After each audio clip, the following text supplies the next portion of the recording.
एक 22 साल की लड़की जिसका नाम लिंडी हॉकर्स था और वो टोक्यो गई इंग्लिश पढ़ाने के लिए, इंग्लिश टीचर बनने के लिए। और माना जा रहा था कि यहाँ उसकी ज़िंदगी बहुत अच्छी बन जाएगी, लेकिन उसके साथ क्या क्या हुआ यकीन मानिए आपका दिल दहल जाएगा ये सब जानकर। जी हाँ, ये केस है तात्सुया इचिहाशी नाम के इस लड़के का। और यकीन मानिए इसने अपनी आप की पहचान को छुपाने के लिए, एक क्राइम करने के बाद इसने अपने आप की पहचान को छुपाना चाहा और उसके लिए इसने क्या क्या किया आप अपने सपने में भी नहीं सोच सकते। लेकिन उससे पहले, मेरा नाम है विकी और आप देख रहे हैं मिस्टीरियस दुनिया का एक और बहुत कमाल का एपिसोड। आप प्लीज़ इस वीडियो को एक लाइक कर दें और कमेंट्स में पिक में लिख दें ताकि कल की वीडियो में मैं आपको शाउट आउट दे दूं। एक दो बातें मुझे यहाँ पर आपसे पहले करनी है। और पहली ये कि जो मेरी लास्ट वीडियो थी उसके सभी कमेंट्स के रिप्लाई में एक स्पैम आया हुआ था। स्पैम ये था कि आप मेरे किसी टेलीग्राम चैनल पर जाएं और वहाँ पर कोई गिव अवे चल रहा है, ऐसा कुछ उन कमेंट्स में लिखा हुआ था कि मैंने मेरा टेलीग्राम चैनल बनाया है। लेकिन मैं आपको यहाँ बता दूँ, मेरा कोई टेलीग्राम चैनल नहीं है और ना ही आप किसी के बहकावे में आकर किसी भी टेलीग्राम चैनल पर जाएं। यहाँ मेरा उन चैनल से कोई लेना देना नहीं है, वो सभी फेक हैं। तो आप प्लीज़ उन्हें रिपोर्ट कर दें और उन्हें तुरंत बंद करवा दें। दूसरी बात, मैंने आपसे पिछली ही वीडियो में डिस्कस किया था कि मैं कुछ एक बहुत बड़ी प्रॉब्लम में फंसा हुआ था और फाइनली वो प्रॉब्लम कुछ हद तक सॉल्व हो चुकी है और इसीलिए अब वीडियोस रेगुलर आएंगी। आप प्लीज़ अपना प्यार ऐसे ही बना कर रखिएगा। इस केस को जानने के लिए हम सभी को साथ में टोक्यो चलना पड़ेगा। जी हाँ, एक ऐसा शहर जहाँ 3.5 करोड़ लोग एक साथ रहते हैं और यही एकमात्र ऐसा शहर है जो हजारों साल पुरानी संस्कृति को साथ लेकर आज दुनिया के सबसे हाईटेक शहरों में से एक है। यहाँ आपको वो कल्चर मिलेंगे जो आपने सैकड़ों सालों पहले, हजारों सालों पहले के इतिहास में पढ़ा होगा। और इसी टोक्यो शहर में अक्टूबर 2007 में लिंडी हॉकर्स नाम की ये लड़की अपनी जॉब स्टार्ट करने के लिए पहुंची और वो जापान के सबसे बड़े प्राइवेट इंग्लिश टीचिंग स्कूल के अंदर अब जॉब करने वाली थी जिसका नाम नोवा था। उसके साथ रहने वाले लोगों ने बताया कि लिंडजी बहुत ही एंथुजियास्टिक लड़की थी, मतलब कि उसे हर चीज़ करने की एक्साइटमेंट रहती थी। उसने फर्स्ट क्लास से अपनी डिग्री उसी साल जून में पास करी थी। वो बेसिकली इंग्लैंड से थी और उसका परिवार वहीं रहा करता था, वहीं वो पली बढ़ी। उसके परिवार में उसके माता पिता के अलावा 2 बहनें और थी और ये परिवार बहुत ही अच्छे से अपना समय बिता रहा था। जैसे ही उसने जापान आने का प्लान बनाया तो उसका 4 साल का जो रिलेशनशिप था एक लड़के के साथ जिसका नाम रायन था, उसने सोच लिया था कि वो वहाँ जॉब करते करते अपने बॉयफ्रेंड को भी बुला लेगी और वो यहीं उनके साथ रहेगी। जैसे ही वो टोक्यो पहुंची वहाँ उसने एक रूम लिया और रूम में उसके साथ 2 लड़कियां और रहने लगी जो उसकी बहुत अच्छी दोस्त बन चुकी थी। वो अपने इंग्लैंड में बैठे दोस्तों और परिवार को बताया करती थी कि टोक्यो कितना सेफ है, बल्कि ब्रिटेन से भी ज़्यादा सेफ है। वहाँ रहते हुए उसे कोई दिक्कत महसूस नहीं होती। यहाँ का एनवायरनमेंट बहुत अच्छा है। यहाँ उसके जो एम्प्लॉयर्स हैं यानी कि उसके जो बॉस वगैरह हैं वो बहुत अच्छे हैं। टोटली वो वहाँ पर बहुत ज़्यादा सेफ थी। लेकिन यही तो वो वर्ड्स थे जो बाद में इस परिवार को डराने वाले थे। 25 मार्च 2008 का दिन भी बिल्कुल आम सा था और उसने अपना वही सुबह उठते ही नहाया धोया, अपना बैग पैक किया और बैग को कंधे पर टांग कर अपनी जॉब के लिए निकल पड़ी। लेकिन किसी को नहीं पता था कि वो अपनी इस जॉब से कभी वापस ही नहीं आएगी। अब एक नहीं 2 दिन बीत गए, बल्कि 27 मार्च का दिन आ गया और 27 मार्च तक आते आते उसके रूममेट्स के अलावा ब्रिटेन में बैठे लिंडजी के माता पिता को भी अब बहुत ज़्यादा टेंशन होने लगी थी कि उनकी बेटी फ़ोन क्यों नहीं उठा रही है, उनसे बात क्यों नहीं कर पा रही है। लिंडजी के रूममेट्स ने टोक्यो में बैठी पुलिस को इसके बारे में बताया, लेकिन बदकिस्मती से उनका ये जो मैसेज था वो सही अथॉरिटीज़ तक जा नहीं पाया। पता नहीं बीच में क्या दिक्कत आई, लेकिन पुलिस को ये सही मैसेज पहुंचा ही नहीं था। खैर, अपनी बेटी की चिंता करते हुए लिंडजी के पिता ने और उसके बॉयफ्रेंड ने अपनी टिकट बुक करी इंग्लैंड से टोक्यो आने के लिए। उसके पिता और बॉयफ्रेंड के टोक्यो पहुंचते ही वो पुलिस स्टेशन गए और सीधा पुलिस को उठाकर लिंडजी के रूम पर पहुंचे। वहां उसके रूममेट से बात की गई, उसके बॉयफ्रेंड रायन से बात की गई और इनके पास बहुत ही दिल दहला देने वाली खबरें मौजूद थी जो अब इस पूरे सीन को क्लियर करने वाली थी। जी हाँ, उन्होंने बताया कि तकरीबन 6 दिन पहले यानी कि 20 मार्च की शाम को लिंडजी का कोई पीछा कर रहा था और वो लड़का उससे बहुत ज़्यादा बड़ा भी था, कुछ सालों तो बड़ा था ही। और उस लड़के ने जैसे ही लिंडजी को देखा कि वो अपने स्कूल से बाहर निकल चुकी है तो उसने उसका पीछा करना शुरू कर दिया। वो उसका पीछा करते करते ट्रेन स्टेशन तक जा पहुंचा और ट्रेन स्टेशन तक जाते ही उसने लिंडजी को रोका और कहा कि क्या आपने मुझे पहचाना, मैं आपका पुराना स्टूडेंट हूँ।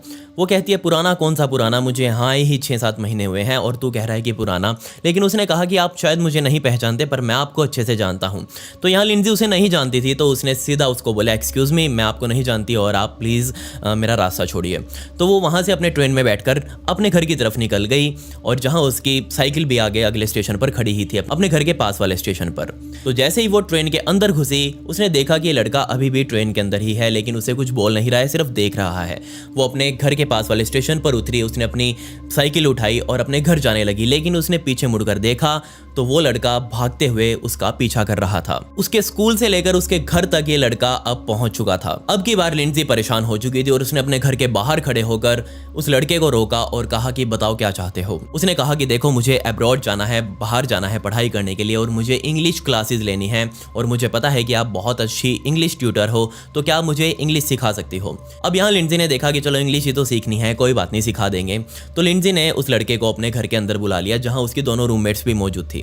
वहाँ आते ही उसने चाय पानी वगैरह उसे पिलाया और उस लड़के ने वहाँ बैठे बैठे ही अपने कैनवस पर लिंजी का स्केच भी तैयार कर दिया, जिसमें उसने नीचे अपने साइन किए जिसके अंदर लिखा हुआ था तात्सुया इचिहाशी। वहाँ बैठे बैठे इन दोनों के बीच में फाइनल हो गया कि ठीक है वो उसे इंग्लिश सिखाएगी, लेकिन यहाँ घर पर नहीं बल्कि बाहर किसी कैफ़े वगैरह में बैठकर। जैसे ही वो लड़का भी अब खुश हो गया था, ठीक है उसे इंग्लिश टीचर मिल गई थी, लेकिन यहाँ उसकी दोनों रूममेट्स ने यानी कि लिंजी के रूममेट्स ने लिंजी को वार्न किया कि देखो ये ठीक नहीं है, ऐसे किसी से बाहर मिलना, कुछ भी हो सकता है। लेकिन यहाँ लिंजी को कुछ खतरा यहाँ दिख नहीं रहा था, तो उसने कहा कि कुछ नहीं होगा, टेंशन मत लो। लिंजी ने 20 मार्च को ही अपनी एक फेसबुक पोस्ट भी डाली थी जिसमें उसने कहा था कि मेरा एक आदमी पीछा करता हुआ मेरे घर तक आ पहुंचा, लेकिन टेंशन लेने वाली कोई बात नहीं है क्योंकि वो सिर्फ इंग्लिश सीखना चाहता है और उसे मैं इंग्लिश सिखाऊंगी भी। जब पुलिस ने 25 मार्च की शाम की भी रिकॉर्डिंग उस कैफे की देखी तो उसमें साफ तौर पर देखा जा सकता है कि यहाँ लिंजी पता नहीं क्यों पर थोड़ी सी ऑकवर्ड लगती है, क्योंकि वो अपने बार बार बाल ठीक कर रही है और आमतौर पर देखा गया है कि लड़कियां जब ऑकवर्ड होती हैं, अनकंफर्टेबल होती हैं, तो वो किसी के साथ बैठकर अपने बाल वगैरह छेड़ने लग जाती हैं, ऐसा साइकोलॉजी कहती है। तो क्या यहाँ पर भी ऐसा था कि कुछ था जो लिंजी को पहले ही ऑकवर्ड लगने लगा था? शायद हो भी सकता है। और यहाँ तकरीबन ये दोनों लोग 50 मिनटों तक इस कैफे में बैठे रहे। यहाँ उन्होंने ड्रिंक्स वगैरह भी ली और फाइनली जाने से पहले इचिहाशी खड़ा हुआ और इधर उधर देखने लगा जैसे वो कुछ ढूंढ रहा हो लेकिन उसे कुछ मिला ना हो। पुलिस को फाइनली अब इचिहाशी के बारे में कुछ इन्फॉर्मेशन मिल चुकी थी। उन्हें पता चला कि तात्सुया इचिहाशी नाम का लड़का इचिकावा के एक 3 बेडरूम फ्लैट में रहता है। ये फ्लैट उसके माता पिता ने उसे खरीद कर दिया था। उसके माता पिता अच्छे घराने से थे, ये लड़का अच्छे घराने से था। उसका पिता एक डॉक्टर था, डेंटिस्ट था और उसकी माता भी शायद डॉक्टर ही थी, अच्छे घराने से था। उसे पैसों की कोई दिक्कत नहीं थी, लेकिन वो कोई नौकरी भी नहीं करता था, सिर्फ अपने माता पिता के पैसों पर ही अपनी जिंदगी अभी तक काटता रहा था। लेकिन यहाँ अपने माता पिता वाले गुण इस लड़के के अंदर नहीं आ पाए, पता नहीं क्यों। हो सकता है वो भी डॉक्टर बन सकता था अच्छी पढ़ाई करके, लेकिन वो नहीं, उसे खेती बाड़ी में जाना था।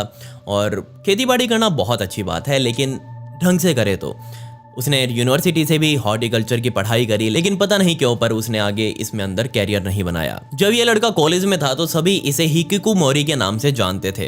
हिकिकोमोरी का मतलब हिंदी में होता है अकेला रहने वाला, जिसे बाहर की दुनिया से कोई मतलब ना हो। और ये लड़का भी बिल्कुल वैसा ही था, ये अपने आप में मस्त रहता था। इनफैक्ट इसकी कॉलेज में गर्लफ्रेंड भी थी, लेकिन फिर भी ये उससे बहुत कम ही बात करता था, दूर दूर ही रहा करते थे, पता नहीं ऐसा क्यों था। उसकी गर्लफ्रेंड ने बताया कि ये लड़का मैंगा नाम के जो कार्टून आता है आई थिंक कुछ, उससे बहुत ज़्यादा इंस्पायर था। वो सारा दिन उस कार्टून को देखता रहता था, वो बहुत वायलेंट कार्टून था और शायद आपने भी कभी देखा हो, मुझे उसके बारे में पता नहीं है, मैंने नहीं देखा। तो ये लड़का उससे बहुत ज़्यादा प्रेरित हो चुका था और वही देखता रहता था। साथ ही इसकी गर्लफ्रेंड ने भी बताया कि वो जिम से बहुत ज़्यादा प्रभावित हो चुका था और या तो कार्टून देखता या फिर जिम करता और कुछ तीसरा काम ही नहीं था। इनफैक्ट सन 2005 में इसे पुलिस ने एक बार उठाया भी था, क्योंकि ये एक महिला का पीछा ऐसे ही करते हुए पाया गया था और उस महिला ने तुरंत जाकर पुलिस में इसकी रिपोर्ट भी करवा दी थी। लेकिन सन 2007 तक आते आते इस लड़के की मेंटल हेल्थ बिल्कुल ख़राब हो चुकी थी। जी हाँ, बाद में इसी ने अपने इंटरव्यू में बताया कि उसे स्ट्रेंजर्स के साथ बहुत ज़्यादा ऑब्सेशन होने लगी थी। वो किसी भी स्ट्रेंजर की तरफ अट्रैक्ट हो जाता था और उसका पीछा करने लग जाता था। और ऐसी एक स्ट्रेंजर इसको मिली थी, लिंजी हॉकर। पुलिस ने बताया कि ये लड़का अभी कुछ टाइम से नहीं बल्कि कई महीनों से लिंजी का पीछा कर रहा था, लेकिन लिंजी को इस बात का एहसास ही नहीं था कि कोई उसे इतने टाइम से फॉलो कर रहा है। यहाँ तक कि उसने लिंजी की पसंद और नापसंद को भी मैच कर लिया था कि उसे क्या क्या पसंद है। उसे अपनी तरफ अट्रैक्ट करने के लिए उसने अपने ही जैकेट्स पर यानी कि तकरीबन सभी कपड़ों पर नोवा नाम का वो लोगो बनवा लिया था, जिस स्कूल में लिंडजी काम किया करती थी, ताकि वो ये दिखा सके कि वो भी नोवा का ही एक स्टूडेंट है। अब यहाँ लिंडजी को 5-6 दिन हो चुके थे इस लड़के को पढ़ाते हुए, तो उसने उससे अपनी फीस भी मांगी। तो उसने कहा कि ठीक है, आप मेरे घर आ जाना और मैं आपको फीस दे दूंगा। तो लिंडजी के अपार्टमेंट से इचिकावा वाले अपार्टमेंट की यानी कि तात्सुया के अपार्टमेंट की 5 मिनट की ड्राइव थी। तो अपने अपार्टमेंट से लिंडजी ने गाड़ी पकड़ी और इचिकावा वाले अपार्टमेंट तक पहुंच गई। तो वहां उसने टैक्सी ड्राइवर को कहा कि तुम यहीं रुको, मैं 5-7 मिनट में उससे अपनी फीस लेकर आई। और यकीन मानिए टैक्सी ड्राइवर ही था जिसने अंतिम बार लिंडजी हॉकर को जिंदा देखा था, उसके कातिल के अलावा। टैक्सी ड्राइवर ने काफी देर तक इंतजार किया बाहर खड़े होकर, लेकिन अब बेचारा कितनी देर तक वेट करेगा, उसे और भी पैसेंजर्स उठाने हैं। तो वो भी अपना भाड़ा वहीं छोड़कर अपनी टैक्सी लेकर आगे चला गया। 27 तारीख तक भी तात्सुया इचिहाशी अपने अपार्टमेंट पर ही था और पुलिस को पता भी चल चुका था कि ये लड़का अपने अपार्टमेंट पर ही है। लेकिन उसकी बैकग्राउंड देखते हुए पुलिस को डर था कि कहीं उसके पास हथियार वगैरह ना हो, तो उन्होंने बैकअप आने का इंतजार किया, तभी वो उसके घर के अंदर रेड करने वाले थे। अब टाइम था रेड का और रात के 8 बज चुके थे और फाइनली अब पुलिस उसके घर पर पहुंची और दरवाजा खटखटाया। लेकिन यहाँ तात्सुया इचिहाशी समझ चुका था कि यहाँ और कोई नहीं, अब पुलिस आई है और अब वो उसे धरेगी। ये दरवाजा खटखटाते ही उसने सीधा अपने घर की खिड़की को खोला और पीछे वाले रास्ते से पाइप पकड़कर नीचे उतरा और भागने लगा। पुलिस को पता था कि वो ऐसा कर सकता है, पुलिस पीछे भी खड़ी थी, लेकिन वो फिर भी पुलिस को चकमा देकर वहां से भाग निकला। पुलिस ने उसे भागते हुए देख लिया, पुलिस भी उसके पीछे पड़ चुकी थी, भाग रही थी, लेकिन वो सीधा साइड में मौजूद पेड़ों के सहारे होते हुए जंगलों की तरफ भागने लगा। नंगे पैर वो भाग रहा था, पुलिस भी उसके पीछे पीछे भाग रही थी। और यकीन मानिए अगले 2 सालों तक पुलिस के पास यही वो मौका था जब वो उसके इतनी पास तक पहुंची हो। अब अगले 2 सालों में वो जो करने वाला था वो आप सोच भी नहीं सकते। लेकिन उसने क्या किया वो मैं बाद में बताऊंगा। अब बात कर लेते हैं वापस लिंडजी हॉकर की। तो उसके साथ यहाँ क्या हो चुका था, वो कहाँ थी। तो यहाँ पुलिस को उसके घर के बाहर ही एक बाथटब, बहुत बड़ा बाथटब पड़ा हुआ मिला और उस बाथटब के अंदर हाल ही में मिट्टी डाली गई थी और उसके ऊपर खाद बीज वगैरह भी डाले गए थे और ऐसा लग रहा था जैसे इसके अंदर अभी अभी कुछ पेड़ पौधे वगैरह लगाए गए हों। लेकिन थोड़ी सी मिट्टी हटाते ही वहां पर पुलिस को एक हाथ मिला और वो हाथ किसी और का नहीं बल्कि लिंडजी हॉकर का ही था। आस पड़ोसियों ने बताया कि उन्होंने एक आवाज सुनी थी जैसे कि वो किसी बड़ी चीज को घसीट रहा हो और वो आवाज किसी और की नहीं बल्कि इसी बाथटब की थी। वो इस बाथटब को अपने घर के अंदर से घसीटते हुए बाहर बालकनी तक लेकर आया था। पुलिस को इसी बाथटब के अंदर से लिंडजी हॉकर की बॉडी मिली। उसके गले को एक बहुत मजबूत और बहुत बड़े स्कार्फ के साथ घोटा गया था। उसके हाथ और उसके दोनों पैर टाई से बांधे गए थे। शायद आपने देखी भी होगी वो टाई कौन सी होती है, मैं आपको दिखा देता हूँ। इन जैसी टाइज के साथ उसके दोनों हाथ और दोनों पैरों को बांधा गया था। पूरे शरीर पर उसके चोटों के निशान थे और बहुत गहरी गहरी चोटें उसे मारी गई थी। ऐसा भी नहीं था छोटी मोटी चोटों में काम चल गया हो, नहीं, बहुत बेरहमी से उसे मारा पीटा गया था। कमाल की बात यहाँ ये थी कि लिंडजी और इचिहाशी दोनों ही मार्शल आर्ट्स में खिलाड़ी थे, तो ऑब्वियसली इनके बीच होने वाली लड़ाई कोई आम लड़ाई तो होगी नहीं। दोनों ने अच्छे से एक दूसरे का मुकाबला किया होगा, लेकिन यहाँ लिंडजी हार गई और इचिहाशी ने अपना काम कर दिया। ऑटोप्सी रिपोर्ट में सामने आया कि एक बार नहीं बल्कि बहुत बार लिंडजी हॉकर के साथ बलात्कार किया गया था। लेकिन यहाँ इस पोजीशन में उसके साथ बलात्कार किया गया था कि बेचारी की गर्दन तक टूट चुकी थी। जी हाँ, इस तरीके से गर्दन टूटी थी कि गर्दन टूटने के साथ साथ उसकी रीढ़ की हड्डी भी काफी जगहों से मुड़ चुकी थी। उसके सारे बालों को रेजर से काट दिया गया था और उन्हें एक अलग से थैली में डालकर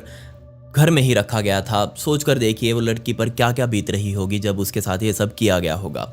27 मार्च की सुबह 3 बजे उसके माता पिता को वो कॉल आई जो कोई माता पिता सुनना नहीं चाहेगा। जी हाँ, पुलिस ने उन्हें बताया कि उनकी बेटी की उन्हें एक लाश मिली है। जी हाँ, पुलिस ने उन्हें बताया कि उन्हें एक लाश मिली है और आप यहाँ आकर उसे वेरीफाई कर लीजिए। एक ट्रिप जो उसके पिता और उसके बॉयफ्रेंड आए थे अपनी बेटी और अपनी फियांसी को ढूंढने के लिए, वो ट्रिप अब बन चुका था उसकी लाश को आइडेंटिफाई करने के लिए। उसके पिता ने वो लाश देखते ही आइडेंटिफाई कर लिया कि हाँ यही लिंडजी है, क्योंकि वो बहुत लंबी थी और एक पिता अपनी बेटी को बहुत अच्छे से जानता ही है। जब लिंडजी के पिता ने पहली बार उस लाश को देखा तो यकीन मानिए उसकी आत्मा उसके शरीर से निकल गई और वो पूरी तरह से टूटकर जमीन पर गिरकर रोने लग गए। ये मर्डर होते ही तुरंत तात्सुया इचिहाशी नाम के इस लड़के के 30,000 से ज्यादा पोस्टर्स वांटेड के पूरे देश के अंदर चिपका दिए गए पुलिस द्वारा। इन पोस्टर्स में पुलिस ने उसके रंग रूप के बदलाव को भी दर्शाया था कि अगर वो इस तरीके से अपने रंग रूप को बदले तो ऐसा दिखेगा, वो लड़की बनकर कैसा दिखेगा, ये भी पुलिस ने पोस्टर्स में दिखा दिया था। इन पोस्टर्स की वजह से पूरे देश से पुलिस को टिप्स मिलती रही कि यहाँ तात्सुया इचिहाशी को देखा गया है, वहाँ तात्सुया इचिहाशी को देखा गया है। पुलिस ने जाकर हर जगह अपनी कंफर्मेशन भी करी, लेकिन कोई भी लीड उन्हें सही नहीं मिली थी। तब पुलिस को लगा कि शायद हो सकता है वो देश छोड़कर भाग गया हो या फिर उसने खुद का ही कहीं ना कहीं सुसाइड कर लिया हो। दिन हफ्तों में बदलते गए और हफ्ते अब महीनों में तब्दील हो चुके थे। अक्टूबर 2008 का समय आ चुका था, लेकिन अभी तक पुलिस के हाथ खाली थे। 140 से ज्यादा पुलिस ऑफिसर्स पूरे देश में उस लड़के को ढूंढ रहे थे। 8000 से ज्यादा जगह छापेमारी की जा चुकी थी सिर्फ इस लड़के को ढूंढने के लिए, लेकिन पुलिस अभी तक सफल नहीं हो पाई थी। यहाँ लिंडजी हॉकर्स के माता पिता ने एक वेबसाइट अब बना ली थी और वो पूरी दुनिया से रिक्वेस्ट कर रहे थे कि अगर इस शक्ल का कोई लड़का उन्हें दिखे तो प्लीज़ उन्हें बताएं और उनकी पहचान गुप्त रखी जाएगी। लेकिन यहाँ भी उन्हें कोई लीड नहीं मिली। अब यहाँ सामने आए तात्सुया इचिहाशी के माता पिता यानी कि वो डॉक्टर कपल, और उन्होंने भी न्यूज़ चैनल पर आकर तात्सुया इचिहाशी यानी कि अपने ही बेटे से रिक्वेस्ट करी कि वो जहाँ कहीं भी है अपने आप को सरेंडर कर दे, हम उसे कुछ नहीं होने देंगे, प्लीज़ वो अपने आप को पुलिस के हवाले कर दे। बार बार यहाँ लिंडजी का परिवार इंग्लैंड जा रहा था और वापस आ रहा था टोक्यो में, लेकिन उनके हाथ सफलता नहीं लग रही थी। पुलिस ने भी अब यहाँ इनाम बढ़ाकर 10 मिलियन येन रख दिया था, यानी कि तकरीबन 1 करोड़ रुपए के आसपास हमारे यहाँ के, पर फिर भी अब तक हाथ सभी के खाली ही थे। लेकिन यहाँ पता नहीं दुनिया ने एकदम से कैसे ही पलटी मारी। अभी तक जो लोग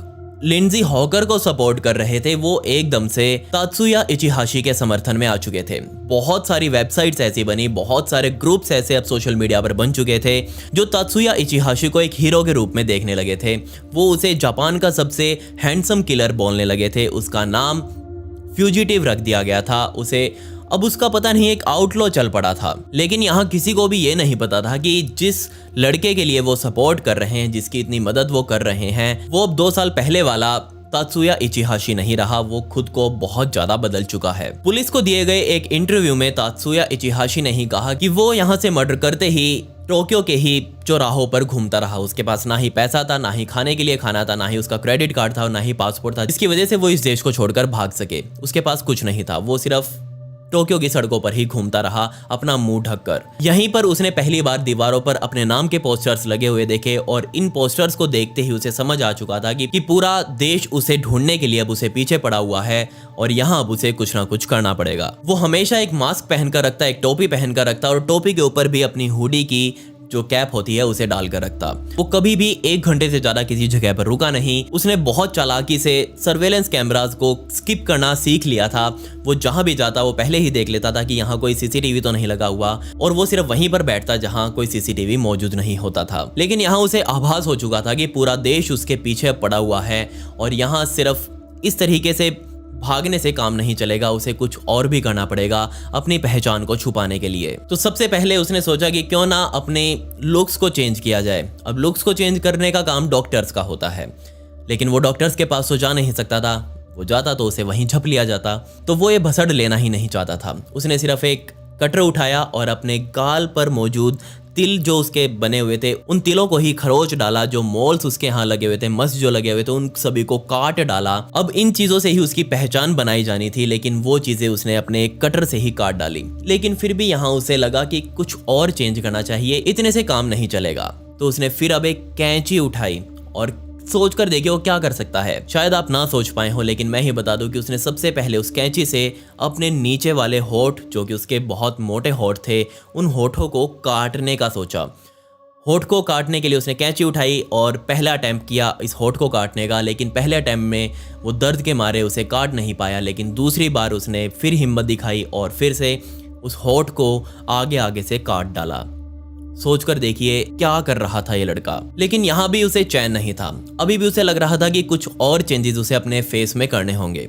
अब उसने सुई धागा उठाया और सुई धागे से अपने ही नाक को ऐसे पकड़ा और अपने ही नाक की खाल को इस तरीके से सील दिया ताकि वो एकदम से ऊपर की तरफ इकट्ठी हो जाए और थोड़ा सा लुक्स उससे इसका बदल जाए। ये सब करने के बाद उसने अपना चेहरा ढकना कंटिन्यू जारी रखा और फाइनली एक बस पकड़कर वो जापान के माउंटेन्स में बने कुछ धार्मिक स्थलों पर गया, जहाँ उसे ये लगता था कि यहाँ प्रार्थना करने से मरे हुए लोग भी जिंदा हो जाते हैं। और वो वहाँ जाकर लिंडजी हॉकर के नाम की प्रार्थना करने लगा कि हे भगवान, किसी तरह से इस लड़की को वापस जिंदा करके मेरे सामने ले आ, मैं उसके घर वाले को सौंप दूंगा, कम से कम मैं तो अच्छे से जी पाऊंगा। अब उसे अपनी गलती का एहसास यहाँ हो रहा था, भगवान के आगे बैठकर रो रहा था कि किसी तरह लिंडजी हॉकर को जिंदा कर दे, लेकिन मरा हुआ व्यक्ति वापस नहीं आता। लेकिन यहाँ अभी भी अपना लुक्स चेंज करके उसे चैन नहीं था। उसने सोचा कि कुछ और भी करना चाहिए, तो उसने सोचा कि क्यों ना अपनी इस हड्डी को, नाक वाली हड्डी को ही अंदर की तरफ दबाकर अपनी नाक को थोड़ा और खड़ा बना लिया जाए, क्योंकि उसकी नाक थोड़ी चपटी सी थी।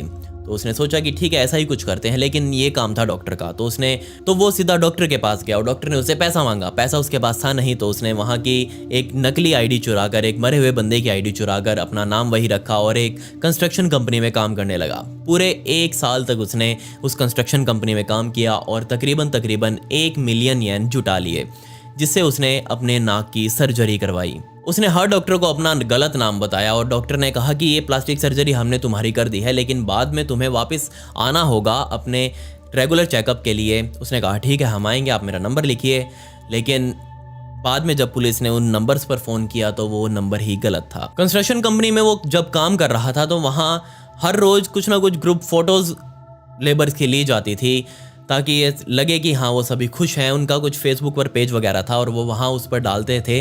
लेकिन हर फोटो में ये लड़का कोने में जाकर छिप जाता था, यानी कि किसी ना किसी के पीछे छिप जाता था फ़ोटो में, ताकि उसे कोई पहचान ना सके और ये फ़ोटोज़ इंटरनेट पर आकर वायरल ना हो सके। उसके साथ काम करने वाले लोगों ने बाद में बताया कि हमें पता था कि ये लड़का थोड़ा अजीब तो है, लेकिन हमें ये नहीं पता था कि ये लड़का वो है जिसके ऊपर जापान सरकार ने 10 मिलियन येन का इनाम रखा हुआ है। फाइनली अब उसकी प्लास्टिक सर्जरी भी हो चुकी थी, तो उसने उस कंस्ट्रक्शन कंपनी में भी काम छोड़ दिया और फिर से वो इस तरह से जापान की सड़कों पर घूमने लगा। वो फुकुओका नाम के एक शहर के बंदरगाह के पास अब घूम रहा था। वो ताक में था किसी ना किसी जहाज में बैठकर इस देश से ही बाहर निकलने की।